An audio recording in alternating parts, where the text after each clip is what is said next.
Right, so the Worlds patch. So this is part 2 of the Worlds patch. So let's focus on that. So nerfs: Kennen, Ryze, Sona, Soraka, Varus. I'm happy with all of those nerfs, to be honest. Buffs: Aatrox, Akali, Cho'gath, Fizz, Galio, Gragas, Gwen, Mordekaiser, Poppy, Kiana, Renekton, Sejuani, Seraphine, Sion, and Silas. Also, Vex is out on this patch too. So let's just go. So Vex, I might do a full rundown of Vex in a future video, maybe tomorrow. I'm just going to brush over it for now, just because I haven't got time to play it, so I don't really know how it feels yet. So we will move on. Now, Aatrox W Cooldown. So this is quite substantial, because, you know, it gives him 6 seconds. Is that 6 seconds off early game? Now, this is quite important because as Aatrox, you're not maxing your W. So because you're not maxing your W, if they give the ability you max later on into the game, like this huge reduction in terms of cooldown, it makes him really, really powerful. So this is really, really good. Now, that's a considerable reduction to the cooldown on his W, so this is actually enough to potentially force Aatrox into Worlds. Now, Aatrox is usually a champion that's played when you play a bot heavy kind of playstyle, which LCK aren't really doing that, which we've seen, and China aren't as much either. We haven't had a chance to review all EU games yet, but the kind of teams that play more towards the bot lane, you know, we might potentially see some Aatroxes come in. He's fairly simple at a professional level, and he has so much healing that he can 1v1, if not 1v2 the lane quite nicely. So I do think this is enough buff to potentially push Aatrox into competitive viability. All of the kind of buffs on this patch are based around Worlds and competitive, so we will be talking about them from a competitive sense more so than from a solo queue sense. I think in solo queue, that buff to Aatrox is going to help with the higher, like the challenger Aatroxes, but everything below Diamond is not going to change anything whatsoever. So overall, we're going to be sticking to purely keeping it to competitive. So Akali, health regen up, health regen growth up as well. This is kind of nice. I've said this before, but when Riot kind of change base stats, it's so that they can give a direct kind of injection of power into the champions. So this health regen going up, it is going to help a little bit more, especially considering Akali's an assassin that wants to jump in, do a lot of damage, and then escape as well. So I do think that this can potentially give that ability for every 1 in 10 fights that you can potentially, or 1 in 100 that you can potentially kind of win based on this buff. I do think Akali might be seen a lot, especially if we go with things like Syndra mid, just because Akali can actually outplay a Syndra and manage to kill her at 6. So into these immobile mid lane champions, Akali's actually really good. So maybe we'll see her played a little bit more. Obviously, the Q change that they made to her means that her entire kit is a lot slower, which is why she kind of doesn't see as much play anymore. Cho'gath Rupture 7-6. It's nice, don't get me wrong. Cooldown off is fine, but is it going to make Cho'gath meta? Probably not. I mean, I do think AP Cho'gath is good in top, and this does help AP Cho'gath, so maybe we will see that. The Everfrost Rush, it is potentially good, so maybe we'll see that. I think all around that could be a potential good buff. So what we're going to go to next is Fizz. So were an unintentional nerf. Oh yeah, so I did say this in the last patch, I think, that it wasn't really that big of a buff. It was a buff at certain points of Fizz, but bonus reduction against champion basic attacks removed. Okay, doesn't really affect you that much in mid lane. It's going to make things like Lucian a bit rougher, but overall it doesn't really affect you as much. Obviously, every champion does basic attack, and he will take a little bit more aggression in lane from that now, but Fizz is kind of, he needs to be a little weaker in the laning phase because his burst power is so huge. So the on hit on the W is buffed, is nerfed. Is actually nerfed at all stages. Okay. His E cooldown is down late game, so I mean you look to max E on Fizz anyway, so this 2-second reduction is actually quite substantial. Actually, that's actually a good buff right there. Guppy damage 150, 225, 300, 150, 250, 350, so A lot of damage added all round and AP, which means if Fizz snowballs, this is a huge buff. Chomper damage, again, just straight round buff, like massive buff, even on the base damage. This is quite substantial because this means if the Chomper hits, then you don't even need this AP scaling as much. 425. Later into the game, it doesn't matter too much, but again, this base damage is already huge, especially when ADCs have, let's say, 1500 HP. Even this part is going to one-shot them, so pretty big there too. Gigalodon damage. Okay, so 250, 325, 400. So again, just a flat boost in damage. I mean, this basically means that as soon as Fizz gets 6, it's going to be a massive power spike for him. So this is definitely a buff on that level 6 power spike. But let's go next. So Galio. So cooldown of W. So it's back to what it used to be, right? They changed it so it's 18 all round. Again, I think Galio does have a very, very solid place in the meta, and I do think we will see him in Worlds, especially when you've got people like Doingby that really, really enjoy kind of impacting these side lanes. It just allows you to get there very easily.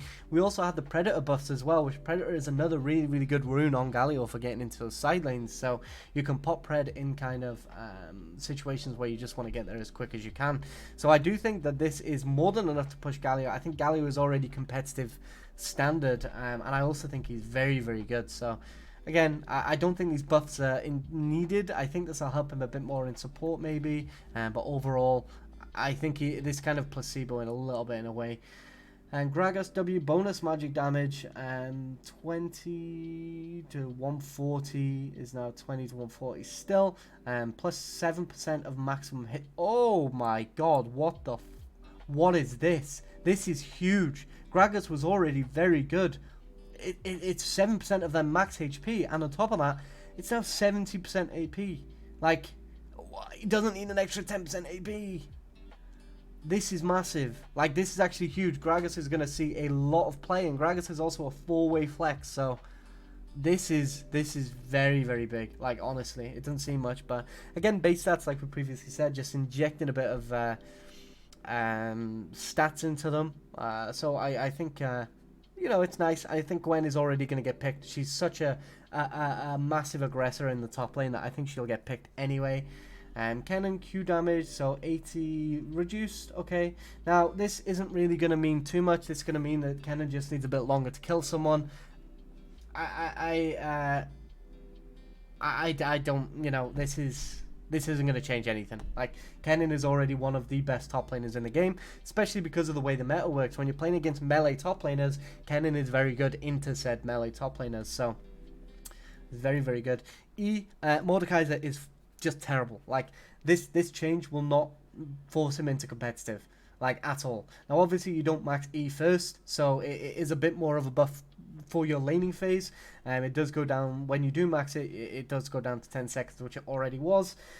It's not gonna change anything. The problem with Mordekaiser is a QSS exists, so whoever he puts into the realm, they do have to spend QSS tax. But why would you want QSS tax on a Mordekaiser when you can have it from, say, a Skarner, which Skarner, in my opinion, is a very, very good jungler right now, and potentially might see play. Maybe not, because he doesn't fit towards that kind of Asian kind of play style that they've been going for over there. But I think maybe an EU team might potentially whip it out, since it is pretty good. Does a lot of damage. You can play it in multiple ways too. Skarner can either be a massive damage dealer that ends up basically like a Kassadin level of damage. Like, no, not quite, but it's ridiculous. At level 16 and higher level power spikes, when you've got 3 or 4 items on Skarner, you will absolutely shred a team.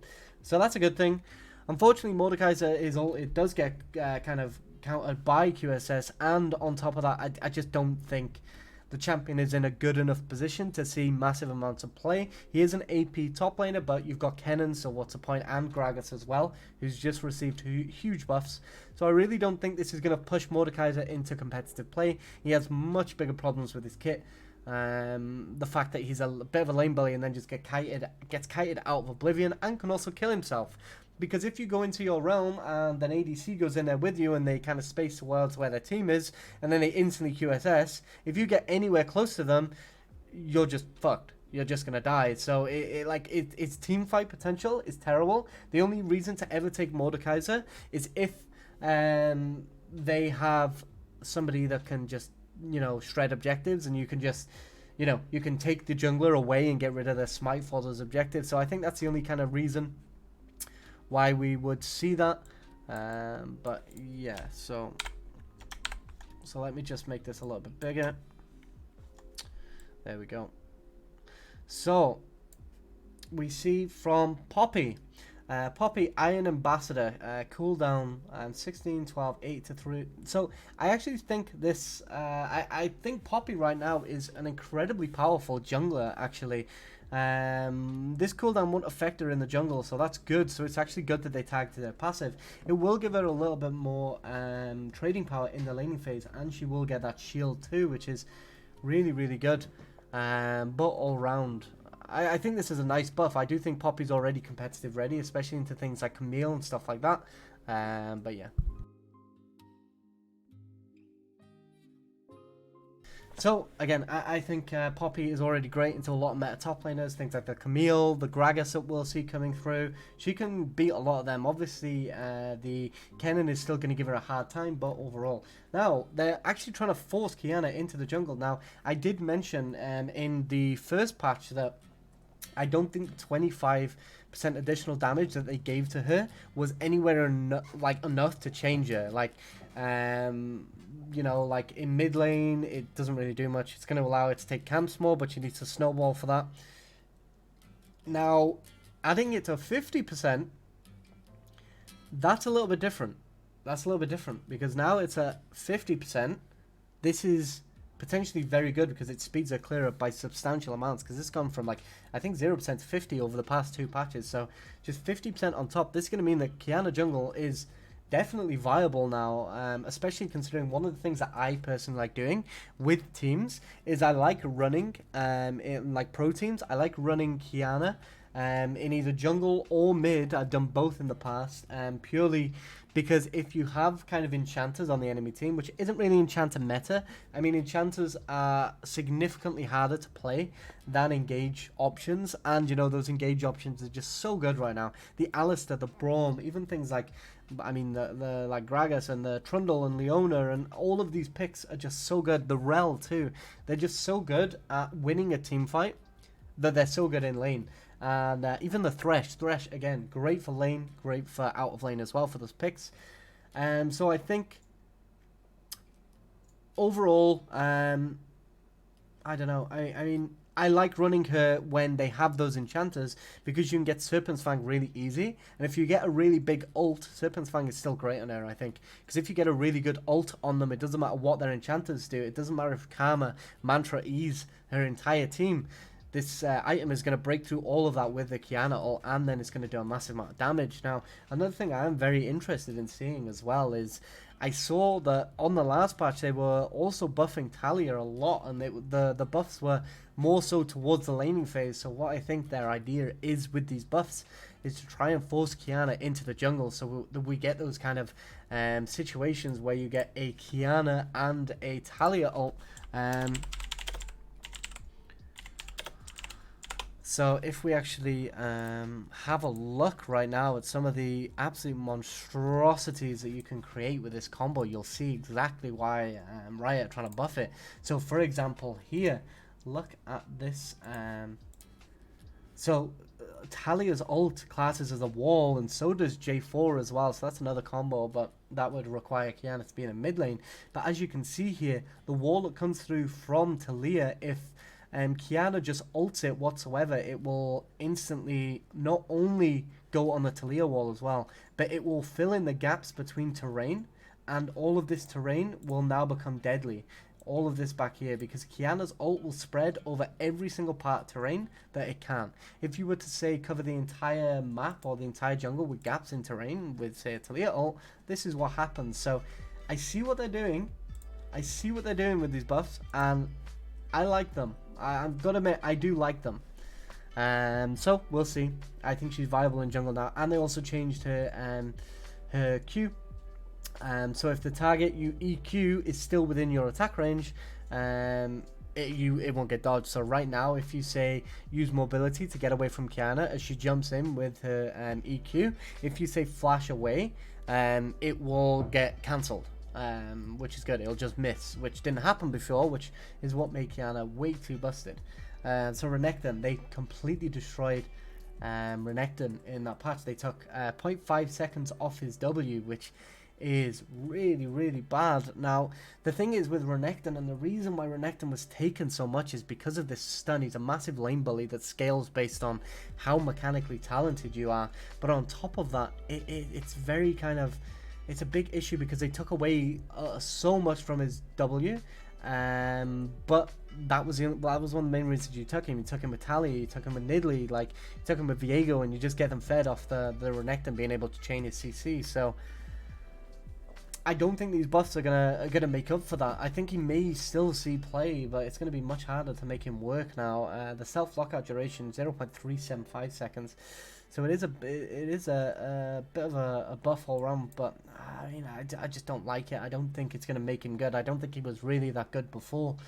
They nerfed him anyway, so we'll see. I think they're kind of going in the wrong direction with Renekton. I think they should have. I don't know. Like, I just don't like this. I mean, his animation is sped up, and now it's empowered animation, shall I say. So now it's going to put more emphasis on him using that empowered animation, but still. Rise nerfs. This is so needed. Rise has been B1 for way too long, so I still think this is not big enough of a nerf. So obviously he's still getting massive amounts, so I mean they're only taking 5% AP off him, which is quite a considerable amount considering how much AP you can get. AP is much easier to stack than AD, so I do think this is quite a nerf, but I still don't think it's going to be anywhere near enough. The cooldown on Spell Flux is 0.25 seconds all around. Now this is pretty big because obviously if they increase the cooldown of his E, that also increases the cooldown of his Q, because every one of Rise's abilities that he uses gives him his Q back. So what you usually do is you'd E, Q, W, Q, or you just keep rotating your Qs throughout your combo like that, and there's a lot of different combos you can do, but it's just an example. Now, Q cooldown decrease and damage increase. Okay, so this is a nice buff actually. So the cooldown down early as well. That's amazing. An extra 2 seconds on that. That's huge. This is enough alone to push Sejuani into meta. I already think she's amazing, especially with the amount of melee laners. But the problem is just so many big high damage junglers right now, and the damage from the Q is up a bit. We don't really care for this. You don't really care for the damage on Sejuani Q, so this doesn't really matter. It's going to help in solo queue, but in competitive, it really doesn't matter. Seraphine, our cooldown decreased. I mean, I don't really think this is too huge in comp. I think this is going to affect solo queue way more, because in comp it's like you play around when you have your big cooldowns available, like your ultimate. So you play around that extra 20 seconds. Oh wait, no, it's decreased. My bad. Still, I still don't think it's going to be that big. I mean, 20 seconds at level 1 is quite big. Don't get me wrong. But again, you're still going to play around when that R cooldown is available. I mean, it's a nice buff, don't get me wrong. It is a nice buff. I still think it's going to benefit solo queue more, like either way. Because in solo queue you want to use it whenever you can in order to get a good fight off or get a good pick, whereas in comp you don't really need to be forced as much. You can play around it and then just look to engage with it. So Sion W shield increased. So this is going to help. Oh wait, so okay, so they didn't change the AP ratio. They didn't change the maximum health ratio, they just made the base. So this is going to make his laning phase a little bit better if you're going for kind of tank Sion. Like, it also helps the Lethality Sion out a little bit as well, because that extra little bit of shield could potentially win you a fight in lane. But I also think Sion is also a very, very good pick that will see pro play, especially a lot of the cheesy things that you can do with him, like, you know, dropping...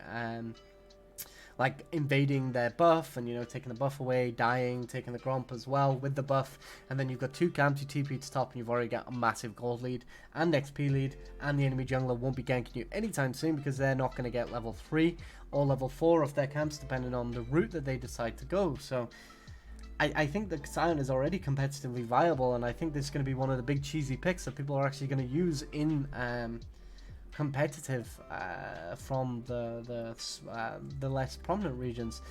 Sona base armor reduce, passive damage bug fix, Q can no longer target hidden enemies. Okay, so I didn't even know it was doing that, so I think that's a bug. Power Chord E-Bug fixed. So base armor 26. This is a huge nerf. Taking base stats away from a champion that's already so squishy is significant, especially considering these lower amounts of armor actually give you more. So pushing it to a 26 armor champion is massive. Power Chord damage increases by 20 to 240 based on level, so just a nerf there all round. Hymn of Valor no longer target enemies Sona can't see. I didn't even know it was doing that, to be honest, and I play with a lot of Sona. So I didn't even notice this. Bug Fist, Power Chord Tempo Slow no longer bypasses slow reduction effects. So I did know about this bug actually. So this one I did know because I got punished with it when I had Swifties. So yeah, so I did know about that one. So Soraka Wish. Now they did also make it so Soraka cleanses Grievous Wounds on the last patch, which she was already insanely strong. So the base heal now is lower. Obviously, if you do manage to snowball, especially if you pick up a Dark Seal on Soraka, then that's great. Now, I don't really think this matters too much either, because on Soraka you can just rush Warmugs, which I have a video on the Skullcap channel of the Warmugs rush, and it's incredibly powerful, and it allows you to just not even need your R heals, because you keep healing off Warmugs with your W's. So it's already super oppressive, and I think it is going to see play at Worlds. But overall, you know, this is a good nerf. I mean, it reduces the amount of early annoyance that she does early, which is obviously pretty important. Now Silas, base mana and mana regen increase, so they're giving him power back. I don't think this. So Silas should be a situational pick that is picked based on A, the lane matchup, and B, your jungler. So if you have a jungler that wants to gank mid a lot, you're kind of like a setup lane. Same way as kind of like a TF works or a Rise. You're there to set up your jungler to get them kills early into the game. So I also think adding power back to Silas when he should be a situational pick based on the enemy ultimates is pretty bad. I don't want to see Silas ever taken in first rotation, because if he does, that means he's too strong. So Varus, Q cooldown increased.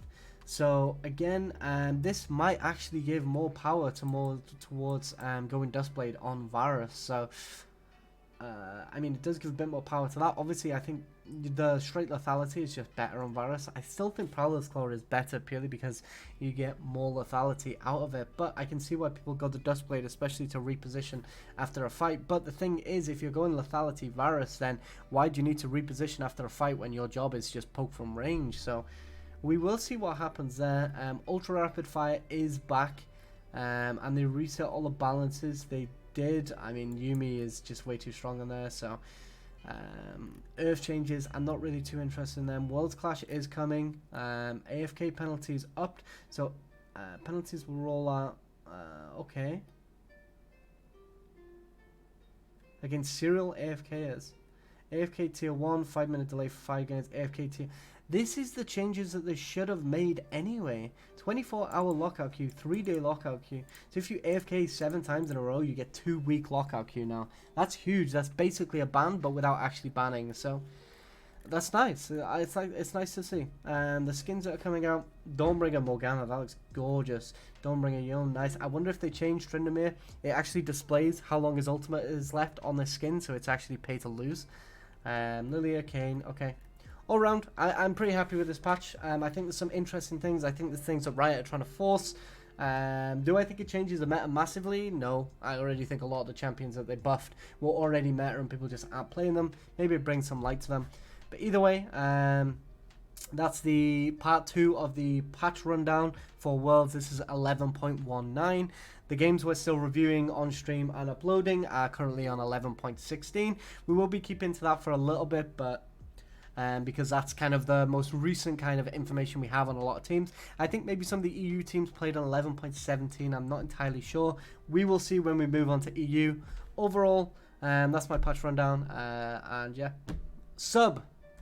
I mean, yeah, do it, but you know, I'm just messing about, you know.